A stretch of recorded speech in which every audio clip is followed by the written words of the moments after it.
Hello everyone, we are here at Mendez 5 minutes from Tagaytay and meron tayo ditong 404 square meter guys.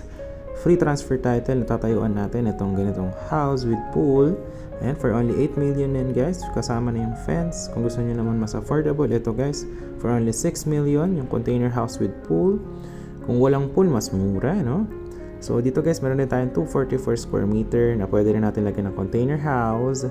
Or kung ganito naman, na mga ganyan, simple lang, pwede din.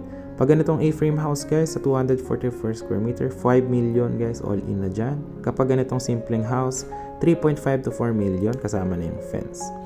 Kapag may pool guys, lagi may additional tayo. Depende sa sukat. Most likely, kung mga 18 square meter, normally 1 million, labor materials na yon. So, ganyan siya. So, dito, if gusto nyo ng lot only, pwede rin, 8.5 per square meter.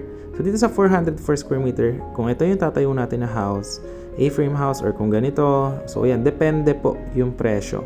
Pero yung all-in natin na package, kasama yung fence, kasama na yung ating transfer title and the building permits, is hindi naman siya super mahal. So, yung mga A-frame house with pool, yung kanina, pwede na yun for 8 million. Kung yung mga simpleng house naman, walang pool, kaya na natin yan sa 6 million, kasama na yung fence sa 404 square meter. Kung container house naman ang plano nyo with pool, kaya na natin yan sa inyo with pool na, kasama na yung fence for only 6 million dun sa 404. So may maparating kasi tayong mga container houses. Bali, hindi ito pala guys sa mga packages natin, hindi nyo agad babayaran yan ng buo ha. Bali, 50% yun down, we will have a contract. Gagawin natin yung inyong house or dream house in 4 to 5 months. Tapos, every month you will pay additional kasabay ng progress of the house. So, dito naman guys, ito yung mga ibang lot natin. Ayan, kaka-open lang natin yan. Itong 6 lots natin, pwede siya na 3 years to pay, 30% yung down payment. So, 7.5 per square meter lang siya. Tapos, yung 70% remaining is 3 years to pay, 0% interest. So, napakalapit na sa Tagaytay na itong property natin now guys. 5 minutes lang siya and very cold weather. Walang flood dito. And lalagyan natin yan ng mga concrete roads. Tapos dito guys, ang terms no, dito sa mga house na in-lot package natin, 50% yung down kung magkano yung naging price, depende sa gagawin na package sa inyo. Tapos, tatapusin yung house in 4 to 5 months, pero kung mga container house, saglit lang yan. So, ito yung mga houses natin na iba nagawa before. Ayan. Tapos, yung dun sa last payment, magkakaroon naman ng deed of sale. Tapos, yun naman yung gagamitin para matransfer naman sa inyo yung title. So, ganyan yung ating scheme or yung ating payment terms. Ayan. So, ngayon, dito sa dulo naman, ipapakita ko yung landmark of our property kung gaano siyang ka-convenient.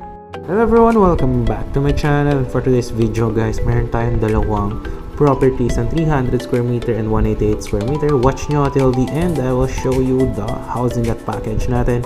Ito yung palengke ng Mendez, Cavite, just around 5 minutes from Tagaytay. Ayan yung public market.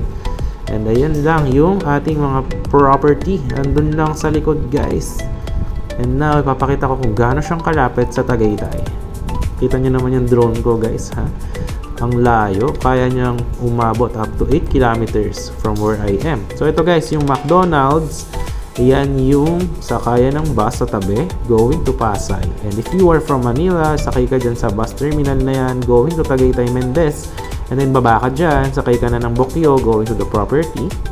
So yan, ito rin yung hospital, katabi lang ng McDonald's guys. Ayan, napakalapit lang. So, nasagot na natin yung tanong nyo, palengke, check.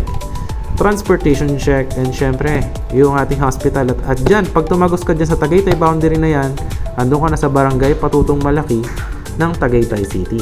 So just around 5 minutes lang talaga siya, literally from Tagaytay. So yung property is andito lang siya guys, puntahan natin. I will show you. Ito siya along Barangay Road. So ayan, pakita natin sa inyo guys. Ang landmark ng ating property, search nyo lang is Cupita Cafe.